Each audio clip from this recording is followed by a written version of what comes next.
Welcome to the Innovation and Research Leadership Summit 2025. We are delighted to have you here in Baku.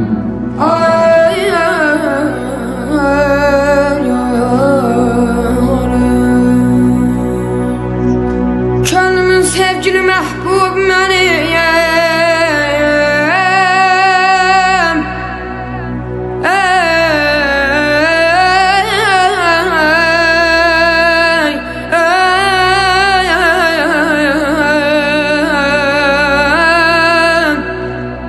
Vətənimdir, vətənimdir, vətənim. Vətəni sevməyən insan olmaz. Ay aman. Vətəni sevməyən insan olmaz. Olsa da o şəxsə vicdan olmaz.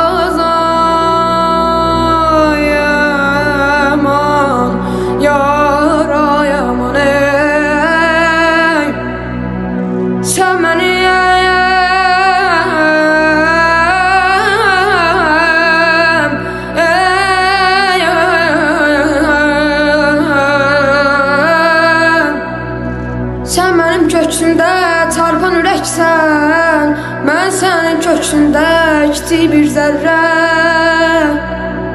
Mənə qanat verən,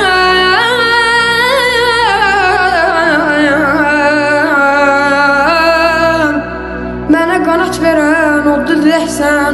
Adına özünə vətən deyirəm, çölünə düzünə vətən deyirəm.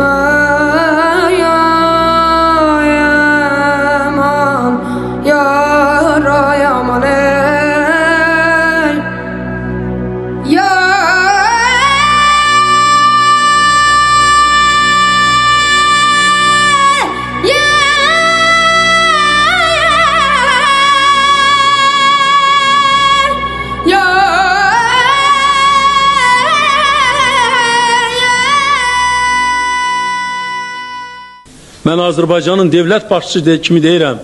Bundan sonra Azərbaycan heç kəsdən asılı olmayacaqdır. Heç kəsin vassalı olmayacaqdır. Ancaq özü öz taleyini hər gün həll edəcək və öz gələcəyini həll edəcəkdir. Müstəqil, sərbəst olacaqdır.